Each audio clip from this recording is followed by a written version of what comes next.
live from the new sports betting capital of the world. You might be from Texas, but I'm from New Jersey. Benny Ricciardi is here to break down the day's betting board for you. Let's go, Jerry. Go! Taking a first look at the day's bets, it's time for the FTN Betting Show. Welcome to the FTN Betscast for Wednesday, June 8th, here at FTN Bets, sponsored by our good friends over at Sleeper. Sleeper is the fastest growing fantasy platform today with millions of players, and now you can win on Sleeper by playing in their new over-under game as well. It's super easy to play. So first, in any sport, you're going to choose two or more players that you like and pick whether they're going to go over or under their listed total. So, for example, tonight in the NBA, it could be things like the number of points they'll score or the number of three-pointers they hit, the number of blocks or steals that they have. Then you're going to choose an amount of money that you want to enter into the contest. And if you pick correctly, you can win anywhere from 2 times your money all the way up to 20 times your money if you go 5 for 5 and get all of them right. But the main reason why I'm excited about this new over-under game on Sleeper, it's the only app where you can join your buddy's contest and everybody can play together. It has a built-in group chat where I could see what you're playing, you could see what I'm playing, we could all see what the guy in our group chat that won 3 days in a row is playing, and then this way you could play the same thing and follow along. It's insanely fun when everybody is riding it out together and rooting for the same things to happen. So stop what you're doing and download the Sleeper app now to play in their new over-under game. Have some fun with your friends and make some money. On your mobile phone, you can join our listener group on Sleeper at sleeper.com/FTNbets, and Sleeper will automatically match your first deposit up to $100.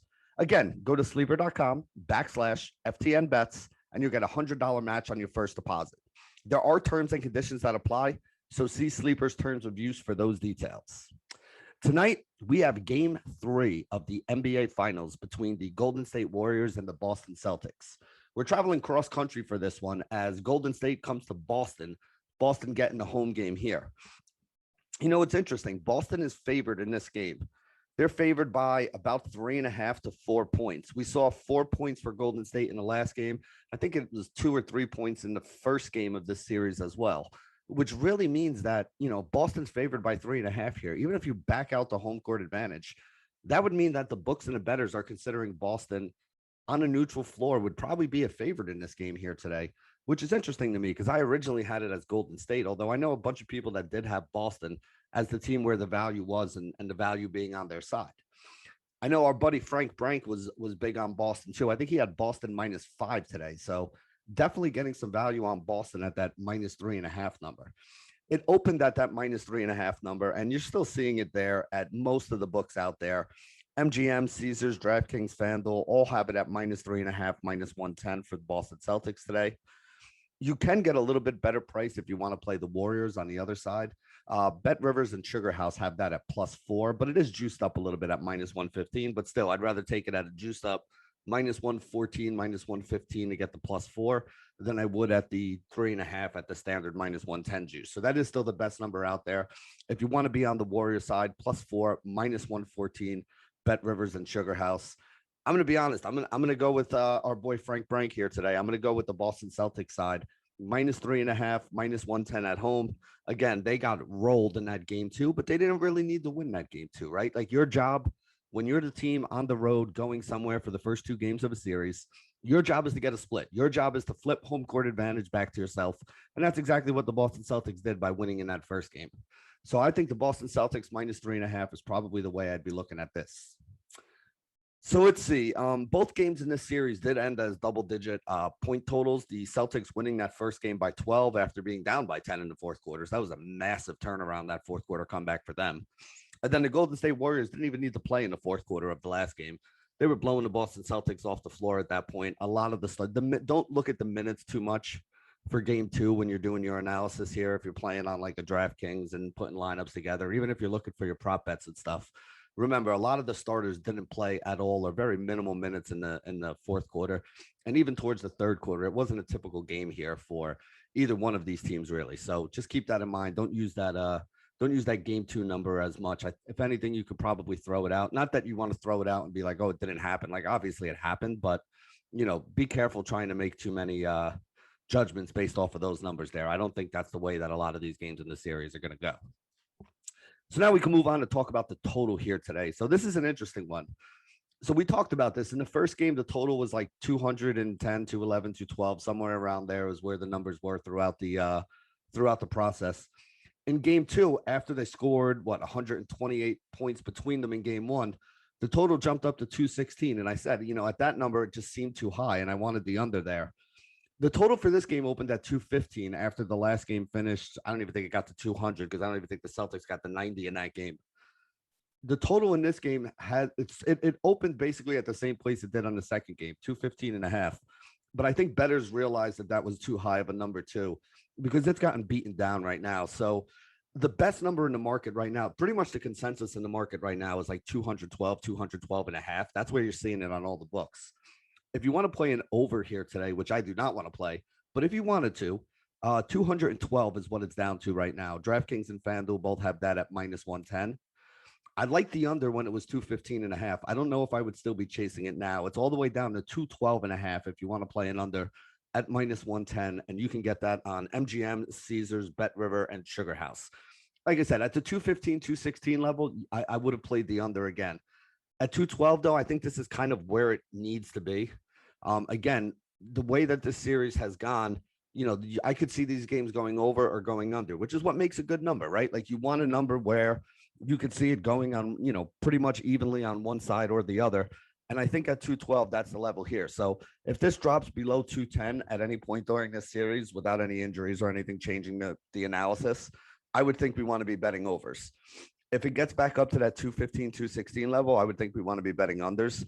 That's probably the way that I'm going to go about it. If it's anywhere in the middle there, that 212, 213, maybe even 214, those are numbers that I'm not going to touch. And that's what we have here today. So I think staying away from the total here is probably the way to go. Like I said, for me, Boston Celtics minus 3.5, that would be the one thing I'm messing with in terms of the sides and the totals here. And again, I do still like Golden State Warriors in the third quarter. They always come out hot in the third quarter. Steph plays all 12 minutes, usually of the third quarter, and then sits a little bit at the beginning of the fourth. So that's something that I'd be looking in. If you're looking for another, like quarters bet, last series, it worked out a little more than it has this series so far. But I also like taking whoever Golden State Warriors are playing in the second quarter. So this would be Boston's second quarter. And the reason for that is for the same reason with the rotations. Steph Curry's going to play the whole first quarter. Then he's going to set out the beginning of the second quarter. And without him in there, that's usually when teams do make their little runs or make their little comebacks. It's what we saw at the beginning of the fourth quarter in that Boston game when he was out there on the bench in game one, where Boston started making that comeback there. It's kind of been the thing with the Warriors throughout the playoffs and the whole series. You want to be playing the quarters when Steph is playing the full 12 minutes, and you want to be against them in the quarters where he's not. So keep that in mind when you're making your, bets tonight during the game, or if you got some money for some, in-game bets tonight. I like Boston second quarter. I like Golden State Warriors third quarter. So now let's talk about some of the player props here. Couple of the player props that I've been looking at. Some of them I like more on the books. Some of them I like more over on the Sleeper app, as you guys know. And we'll go through the numbers and why and all that as we go through it. So first one I want to talk about is Derek White for the Boston Celtics. Derek White has been really, really good off the bench for them. And he's playing a massive amount of minutes. Played 32 and 30 minutes in the last two games. Last series, I felt like they used Grant Williams a little more. So far this series, I feel like Derek White is a little more of the guy that's been in there. 11.5 points is the number for him. And the reason I like it is it's even money over at BetMGM. It's as high as minus 115 on FanDuel. And again, you guys know I say all the time, I think FanDuel is one of the sharpest books. So if they have it at minus 115 and BetMGM has it at 100, I feel like we're getting the value there with an extra 15 basis points on that. So in the first game, White had 21. He was on fire from deep. The second game, he had 12 points. Again, still knocked down a couple threes, made a couple free throws, had a couple baskets going in there. He's taken 11 and 13 field goal attempts and played 32 and 30 minutes. So one thing when I'm looking at like a secondary player here for an over, one thing I always tell you guys we want to look at is like how dependable do you think the numbers that we've been seeing are? How much of a margin of error do we have? When you have a guy who's only taken 6 or 7 shots and you need him to score 12 points, that's not a very big margin of error. When you have a guy that's taken 11 or 13 shots and playing over 30 minutes in each game of the series, your margin of error is a little bit better there. He can miss a couple shots. He can have a bad rotation here or there and still wind up getting over those points if he has another good one later on down the road. And that's really what I'm looking at here with Derek White. We've seen the fact that he's been the guy that, Golden State is kind of left open for some shots out there. And, he could finish in the open court if he's running up and down there. He's going to draw some fouls. He's long and he's big and he could do that. 12 points is not a lot of points here for him. So I like the over here on the Derek White points. Again, this is one I would rather just play straight up on the sports book. The fact that we get even money on it on BetMGM, I think is good. I think he's more likely than not to get over 11.5 points. So anything at even money, I think, is worth playing. I wouldn't chase it beyond maybe 110, but if you can get it at minus 105 too, I'd be fine there. But BetMGM right now has it at even money. That's the place you want to go play Derek White. So the next one we're going to talk about is going to be Al Horford over 8.5 rebounds. So Horford actually hasn't had great rebounding games so far in this series. He only had 6 in game 1. He had 8 in game 2, although, again, he only played, way less minutes than normal because of the blowout and not being in there towards the end of it. But the other thing, too, is Robert Williams is a little banged up right now, and he was very ineffective in the last game. He only played 14 minutes. He did get a little bit of a knock. I don't think it was enough to, keep him out, but, again, he's been playing through injuries already, and now he's picking up another little knock here. And when Golden State went a little bit smaller, they had to go with Horford at the 5 and kind of pull him out there. And when they fell behind, that was the lineup that they wanted on the floor as well. So I see paths to Robert Williams playing less minutes, which means Al Horford's going to be playing center more, which means Horford's going to be in a high leverage rebound situation again. So, I was surprised to see it. I like the over, but I couldn't believe what the numbers were when I looked at it. So you look at the sports books right now, minus 143, Sugar House Bet Rivers Unibet for Horford to go over 8.5 rebounds. Minus 135 on Caesars for Horford to go over 8.5 rebounds. They're giving this a 56 to 58% probability of happening right here. So I don't want to play this on the sports books. I think those numbers are too high for me to be interested in playing a straight up bet on them.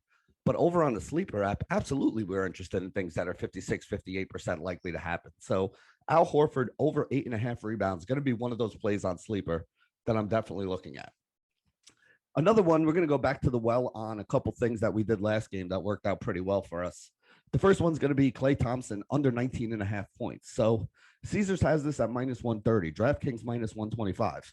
Unibet, FanDuel, Sugar House, Bet Rivers already moved it down to 18.5. Now it is juiced up a little bit. It's 18.5, minus 118, minus 120. So it probably should be a little bit higher there. The 19.5 is probably the right number. But the fact that they moved it down, that is the direction that it's moving here at the time. It sounds like, oh man, 19.5, that's not a lot of points. Klay can do that. Well, here's what Klay has not been shooting the ball very well. He has not been scoring all that great so far in the playoffs. Against Boston, 2 games, hasn't gone over 20 points in either. Against Dallas, 5 games, only went over 20 points once. Against Memphis in 6 games, he only did it twice. So far in these playoffs, 13 games for Klay Thompson, he's only gone over this number in 3 of those 13 games, less than 1 out of 4 right here. So again, at minus 130, minus 125 to the under, I think we have a lot of value on this number. I wouldn't mind playing it straight up on DraftKings at minus 125, but I also think it's a good one to look at for the Sleeper app. So I like Klay Thompson under 19.5 points again. There's also, if you can find it, the under 3.5 3-pointers. We played that last game. I preferred the points to the 3-pointers here today, but I think you could play either one. To me, they're kind of interchangeable. If he has a big game hitting threes and he goes over 3.5, then he's going to probably go over 20 points. But he hasn't had big games, pretty much the same numbers on the number of games he's gone over 3.5 threes in, in the recent contest here. If he goes under that number, he's probably also going to go under on the points. I just felt like the points was the better way to play it to the threes, but I think both of those are definitely in play. The next one I'm going to talk about is another one that we've hit on a couple times here today, and that's going to be Andrew Wiggins over 1.5 3-pointers. Minus 125 on Unibet, Sugar House, Bet Rivers, DraftKings, BetMGM, minus 130 on FanDuel and Caesars. So again, a 56, 57% implied probability there. He shot 2 of 7 in game 1. He shot 2 of 3 in game 2, but he only played 30 minutes in game 2 as well. So he probably would have taken a couple more threes. We mentioned during the regular season, he was taking about 5 or 6 a game. In the playoffs, it's gone up a little bit more to 6 or 7. So I don't mind this one on Sleeper or on the books at minus 125. We cashed it the other day on the Sleeper app. It was part of our two-leg contest play the other day. It may be part of my 2-leg contest play here today. I kind of like the Klay Thompson under a little more though, but also wanted to mention the Wiggins one to you guys because I do think it's a good one here. Andrew Wiggins has been very good in these playoffs, really kind of showed the guy that people were talking about as a stud, number 1 overall draft pick back in the day here. He's really kind of stepped up and played that pretty well here today. So I like Andrew Wiggins over 1.5 3-pointers. And then the last one I'm looking at is something I'm going to play over on the books, and it's a little bit of a shot in the dark here, but follow my logic on this one. Otto Porter Jr. over 5.5 points, minus 102 on FanDuel is where we can get this. So he only played 15 minutes in the last game and scored 3 points, but they didn't need him in the last game. He's not 100%. That was a 20-point game. They had plenty of guys they could take off the bench and throw in there for him. But if Otto Porter is going to be out there, in game 1, he played 20 minutes, he scored 12 points. He played over 20 minutes, he scored 12 points. He played 2 of the 3 games in the Dallas series. The 2 games that he played over 20 minutes, he scored double-digit points here. So I'm expecting over 20 minutes is what my projection is for Otto Porter, assuming he plays today. And if Otto Porter plays over 20 minutes, I think he can get double-digit points, which means I think he can go well over that 5.5 points that they're asking for him out there. This isn't one where it's like, will he get the production or won't he get the production? Really what we're betting on here is Otto Porter minutes. If Otto Porter's minutes are anywhere between 15 to 25 today, I think there's a good chance he gets over 6 points, which is what we need to cash that over 5.5. If Otto Porter somehow only plays 8 to 12 minutes today, then yeah, we're probably going to lose this bet. But I do think it's worth taking a shot on with that Otto Porter minus 102 on FanDuel. Again, not something I would be willing to play on Sleeper, but definitely something I'm looking to play over on the books. So there you go. That wraps it up for our player prop discussion for Game 3 of the NBA Finals here today. Let's go to the sleeper play of the day. Al Horford over 8.5 rebounds. Obviously going to be one of the ones that we put there in the sleeper play today. That is probably my favorite one. And then I think you can go one of 2 ways. I talked about the Klay Thompson under 19.5. We talked about the Andrew Wiggins over 1.5. For me, I like the Klay Thompson under 19.5 points a little more. So that's going to be the second leg of my sleeper play of the day. Al Horford over 8.5 rebounds, Klay Thompson under 19.5 points. And remember, you can go down to the description of this podcast right now, and you're going to see FTN Bets. You're going to see sleeper.com/FTNBets. You click on that link. That'll allow you to join our sleeper group where you can converse with all the FTN guys and all the other guys that listen to the podcast, kind of talk about what plays you like, see what plays everybody else is making down there.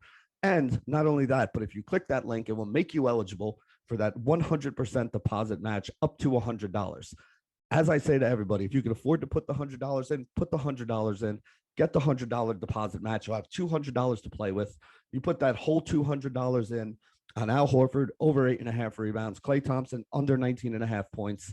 It's $100 out of pocket. If both of those guys do what we think they're going to do here today, you'll end up with $600 in your account and a nice little bankroll to start playing over on sleeper.com. So there you go. This is Benny Ricciardi signing off for the FTN Betcast for Wednesday, June 8th here at FTN Bets, sponsored by Sleeper. Good luck today, everybody.